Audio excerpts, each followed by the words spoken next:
Hey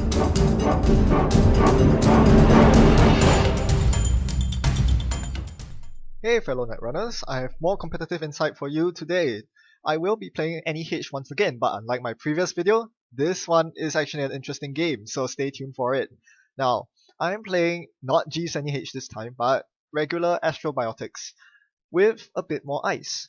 Now, every other game in the competitive lobby is basically Wizard as runner, so as the co-op you ask yourself when deck building, do I even play assets? Is it even worth it to have a Sand in my deck? Wizard just trash it for free. I mean, very cheaply. What's the point? Well, not if you play one of the best ice in the game, which is pop-up window. Pop-up window on your assets allows you to tax the runners so much more and gives you more credits, even when they trash your econ. So I think that's a very good synergy, and I'll be looking to test it. But not in this game. I'm not up against Wizard. Today I'm up against SIPHON Max. And so today's video will revolve around playing against SIPHON Max. Now, the first thing I do is I keep my opening hand because it has the god combo of Astro Script and Biotic Labor. I can't throw that away. And knowing that Max usually doesn't run legwork, I should be able to keep this Astro safely in my hand. However, I do need to respect the possibility of an account Siphon, so I'm going to dodge the Siphon if he plays it by raising the Sand. He doesn't play the Siphon, he goes for the Hacktivist instead, which is arguably worse. I do not want to see the Hacktivist. That makes things a lot harder. So it's an okay start for him, and I see the York. So if you see York, it usually means they're running Ether as well.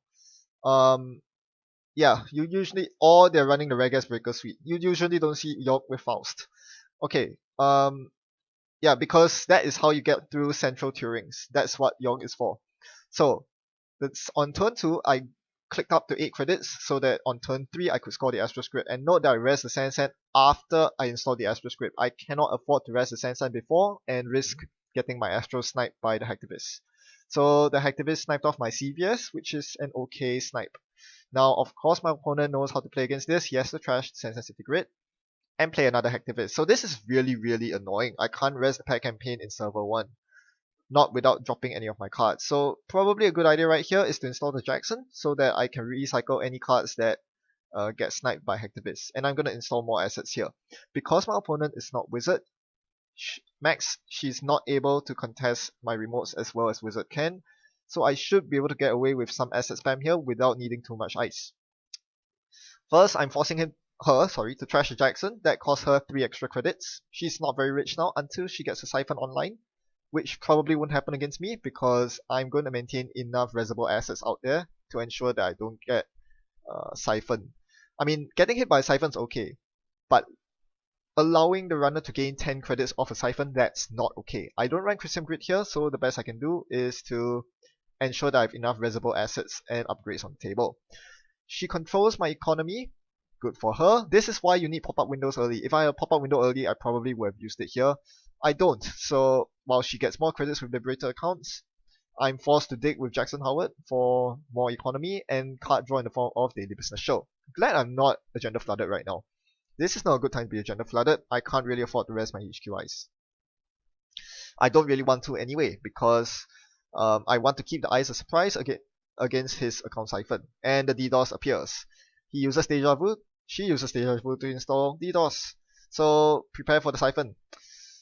I find an Astro Script. I have to score it. I have to score it. I have to score it. I can't use a Sand. I'm 2 credits short. I'm going to score the Astro Script. This is one thing that Max cannot handle. A scored Astro Script. That is her weakness.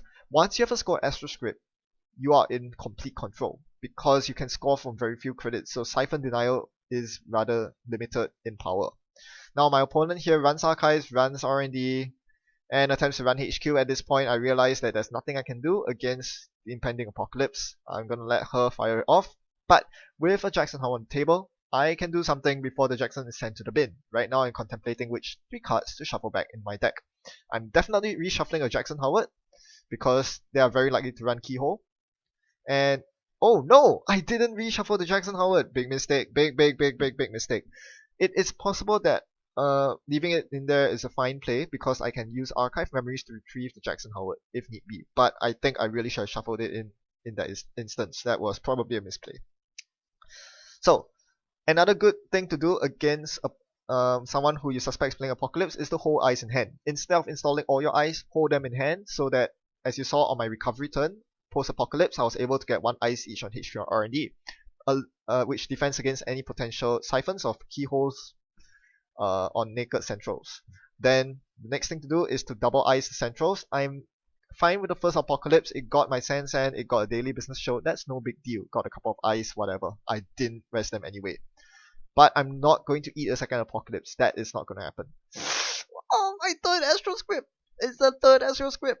I need the money. I need the money so bad. So I ditched the third Astro Script. You bet I would have kept it if I had 2 credits, but that was such a tough choice. It ate me, gnawed at me. That was the last copy of Astro Script. I really should have kept it in my hand. He was probably not going to hammer my HQ. I think that was a mistake. Well, I'm going for the stabilization route here. By double icing both R&D and HQ, I prevent any possibility of DDoS into Siphon or DDoS into Keyhole. He has to get his breakers up if he wants to do any of that. I install an Exploder Palooza naked here, hoping he will run it because I actually need the money to use my Biotic Labor when I top deck an agenda. He ignores it and goes for the Keyhole instead. He keyholes through a double Archangel. I don't want to rest the second one. I could with Mamba Temple, but I'm going to save the credits for scoring my Palooza. And honestly, it's fine. I can live without the second res. It won't cost him too much more to break anyway. The problem is he finds a turntable and tries to get my Bew. I don't have a Jax on the board, but since it's his last click running, I'm able to use the Astro token on the Palooza that I placed naked there. He didn't check it. Whoops. Now I get to score it. That was beautiful. That completely nullified the turntable. Unfortunately, this leaves me at 0 credits, which means that he can easily Apocalypse me right now if he wants to. But that's fine. Not the biggest loss in the world. Although losing the Astro token is kind of a big deal because this means that it's very hard for me to win right now unless I find one of my 2 breaking news that will allow me to win on 2 credits. Otherwise, I'll need a Biotic to win by scoring the last Astro or Bew, which would cost me a lot more money. So here I'm just going to solidify my board state so that I can res my HQ and R&D ice to defend against the Apocalypse. You bet he has more coming. Where that came from. And here is the pop-up window tactic. Force him to run through the pop-up window. Keep using the wrong pronoun. Force her to run through the pop-up window. And that really taxes her out. That gives me more money. And this is very good because now I'm able to burst up to 6 credits with the Archive Memories into Sweet's Week. So right now, if I top deck a Bew, I win the game. But my opponent has other plans. She attempts to keyhole me with Double David being used and finds a breaking news. Uh-oh. That's what I wanted. She didn't allow me to get it.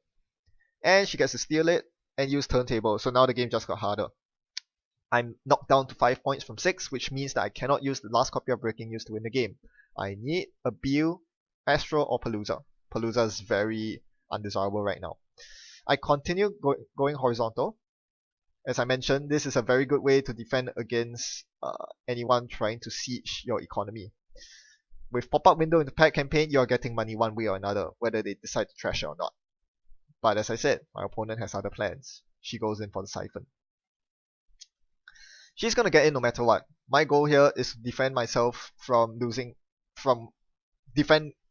myself from bleeding as many credits to her as possible. So double wraparound stops that. And sucks away the last David counter, which is nice. She was not getting through my server, let alone siphoning to gain money. So she had to click for credits, which is very, very slow. In the meantime, I'm gaining traction with my temples, and I hope to bait her into my pop-up window to give me more money by installing a Cyberdex in the remote. Server 13 right there. She goes for a day job instead, and I find a Jackson Howard. That Jackson Howard is going to be very important, but not right now. Right now, I'm just focused on getting up to 6 credits so that I can score for the win if I top deck an agenda. My deck is getting down very thin. I think there are 9 cards left in R&D. Most of them are agendas. This is pretty scary. I've given her a lot of room to set up with those day jobs. She can now keyhole me and potentially win the game. This is actually quite scary. A keyhole into another keyhole could fetch her the 2 game-winning agendas, and she's about to do that. She could keyhole once, pay all the money to break with Ether, and then let both Archangels fire the second time. But she just lets it fire off straight up on the first run. And I decide to bounce her turntable instead of the Ether. I didn't see any point of bouncing the Ether, given that I don't really have any ice that Ether would want to break. She's not going to break through double wrap round with Ether, I'm pretty sure. She mills Palooza, but doesn't go to get it. She fetches a David with the retrieval run instead, which allows her to run through, you guessed it, HQ. She could have keyhole for the win there, but she didn't have keyhole because I bounced it with Archangel. So instead she goes for HQ, which obviously means an apocalypse is impending. I'm gonna lose all my setup. This is very bad news, and no Jackson on the table. There's one Jackson in hand. Thankfully there is, because this Jackson is gonna save that Palooza that is in the bin right now. So I was kind of lucky actually, because she could have easily won the game if she went for double keyhole into Archives run. Because I didn't install my Jackson Howard. Instead, she went for the Apocalypse play, which drags the game on for both myself and her. This breaking news is not going to win me the game, so I'm going to install the Jackson here and once again defend both HQ and R&D from the possible siphons. Alright, it's very tense right now. Oh no, it's a DDoS. It's DDoS. It's a siphon coming. I can't defend against siphon. I'm really hoping it's not a siphon here. If it's a siphon, I may as well lose, because it takes me so much effort to get back up to speed for biotic credits. No, he missed the breaking news in my hand. He tried to poke my hand with DDoS runs. He missed the breaking news. Does he get it? Oh no, he gets it! Oh no, he can't swap the breaking news with turntable because the turntable is gone. But I need to find a win very soon. Otherwise, the keyhole in his hand is going to cost me the game. Oh, I find the game-winning view. One credit short of using Biotic Labor to win. But he plays a day job next turn, so I get the win. Whew! That was by the skin of my teeth. Very close victory.